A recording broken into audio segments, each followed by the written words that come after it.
Olá, tudo bem com você? Vamos dar continuidade ao estudo do livro de Gênesis, né?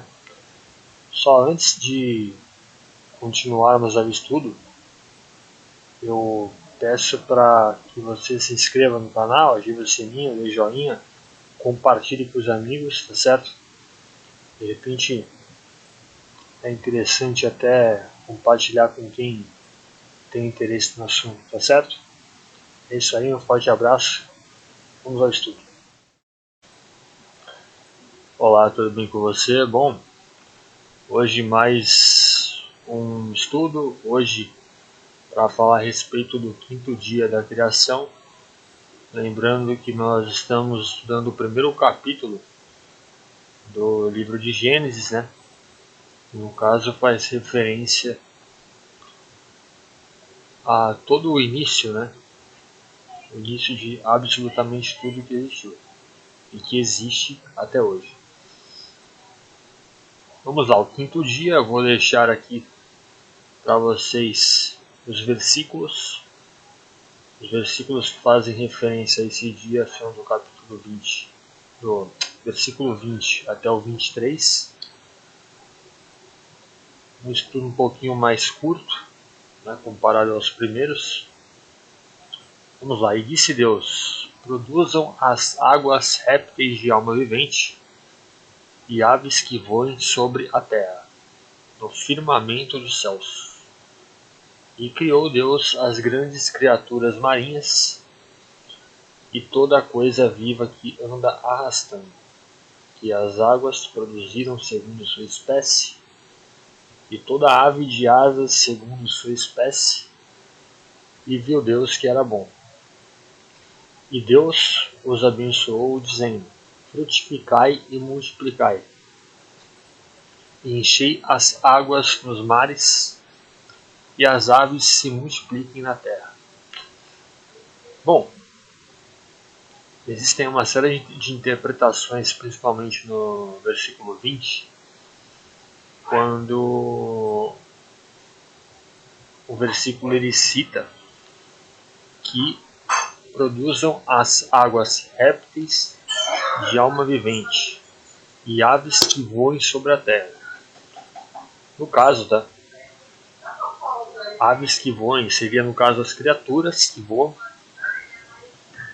Seria as criaturas com asas que nós conhecemos hoje. Morcego, borboleta, besouro, qualquer tipo de inseto, uma pomba, por exemplo.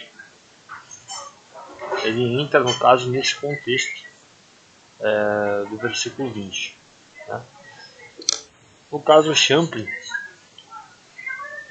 ele vai um pouco mais a fundo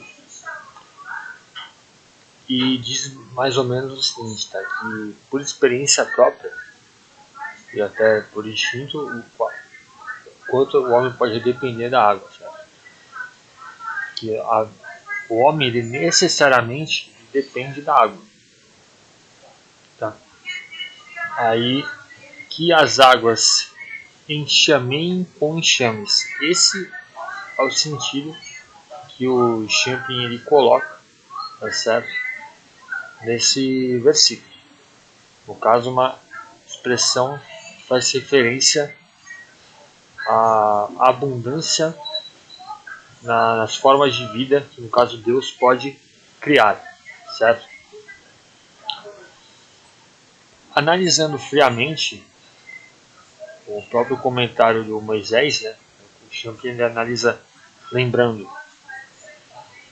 que ele busca analisar o que o autor tentou passar naquele momento, né?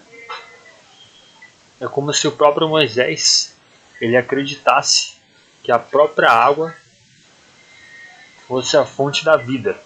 Que, no caso, a água teria um poder criativo, né, que doasse a vida para tudo que surgisse dele. Tá certo? Isso, inclusive, não é uma crença muito antiga, não. Se eu não me engano, acho que até hoje existem filosofias aí que acreditam nessa possibilidade, tá? Mas é uma filosofia, né? Ao que parece, porém, o autor poderia usar, ou estar utilizando expressões poéticas. No caso seria peixe, ave, né? Que seriam os primeiros que pertenciam às águas e aos céus, né? Peixes e aves. É interessante também citar que nesse versículo o próprio Champlin ele utiliza a questão da importância, né, dos peixes, por exemplo, até hoje para a humanidade.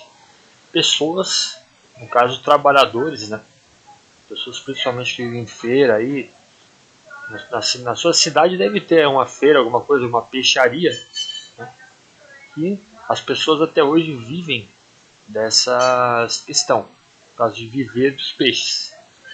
Então, é como se lá de trás o peixe hoje ainda trouxesse benefícios para a humanidade.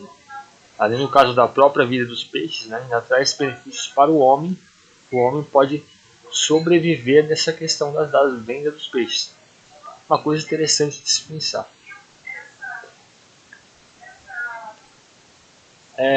Versículo 21, ele fala assim: criou Deus as grandes criaturas marinhas e toda coisa viva que anda arrastando, que as águas produziram segundo sua espécie, e toda ave de asas segundo sua espécie. E viu Deus que era bom. Aqui, criou, pois, Deus grandes animais marinhos. Aqui no caso, ele relata simplesmente a questão, além do restante dos animais, no caso insetos, aranhas, né, mamíferos. Ele relata também, no caso os animais marinhos, as baleias, que impressionam com suas dimensões. No caso, um animal enorme, gigantesco.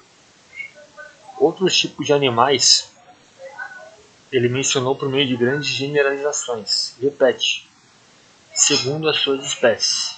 É como se cada espécie, pelo menos no meu ponto de vista aqui, tivesse uma função determinada, segundo a sua espécie, assim, segundo a sua natureza. Cada um no seu nicho, esse tipo de coisa. É assim que eu entendo. E aí, no caso, animais marinhos, né? Seria as próprias baleias, como eu citei. Os antigos acreditavam em monstros marinhos mitológicos, mas mesmo a parte dos tais, há um bom número de animais marinhos gigantescos, que aí no caso ele até cita aqui algumas passagens, no caso Salmos 74, versículo 13, livro de Isaías, capítulo 27, versículo 1, capítulo 51, versículo 9, e o livro de Jó, o capítulo 7, versículo 12. Alguns até acreditavam que poderiam existir dragões, monstros, né? Mas, nesse caso, o autor sacro, né, de acordo com o Champlin, que é o Moisés, né, ele queria passar a ideia de que eles são apenas feituras de Deus, é como se fosse apenas mais um ou mais alguns seres dentro da criação, tá certo? Agora vamos ao versículo 22, e Deus abençoou dizendo: frutificai e multiplicai, enchi as águas dos mares, e as aves se multipliquem na terra. Esse versículo, pelo menos para mim, ele deixa muito claro, tá, que o autor quer focar aqui, na verdade, é em relação à fertilidade, certo? A provisão da vida. Ó, sede fecundos é uma outra tradução aqui, ó, sede fecundos multiplicáveis, exatamente o que foi passado. Os animais marinhos e as aves são novamente especificados, como no versículo 20, mas agora é destacada a fertilidade, exatamente o que você tem. Deus fez provisão para a continuação da vida. De certo modo, o ato criativo é contínuo por causa de seu poder de auto-perpetuação. As provisões de Deus são amplas e permanentes. Essa é uma lição espiritual da qual isso é o Champlin citando, tá? Essa é uma lição espiritual da qual frequentemente nos esquecemos. Assim, nossa fé precisa ser renovada de vez em quando. A vida é um dom de Deus e a capacidade de continuar vivo e prosperar é uma provisão secundária sua. Então, aqui é muito claro, né? Aqui no caso Champlin ele cita justamente essa questão da fertilidade, né? Seja fecundos e multiplicai-vos, e cita a importância, né? E a gente deve sempre lembrar que a questão da renovação da vida é um dom de Deus, né? De acordo com o que Champlin destaca aqui no versículo, e é bom a gente sempre estar lembrando dessa provisão, né? E aí tem até um comentário aqui em relação ao versículo, né? Como Deus cuida das coisas. Lemos que certa tardinha Lutero viu um passarinho encarapitado em uma árvore, ali abrigado para passar a noite. Então ele observou: esta vizinha já se alimentou e agora se está preparando para dormir aqui, seguro e contente, sem se perturbar sobre qual será seu alimento ou sobre onde se abrigará amanhã. A semelhança de Davi, ela descansa à sombra do Onipotente, está pousada e contente sobre esse pequeno ramo. Deus cuida dela. Ou seja, aqui o que ele está querendo citar é o exemplo que Lutero viu com o tal do passarinho, né? Não sei se é verdade essa passagem, se de fato Lutero viu ou não.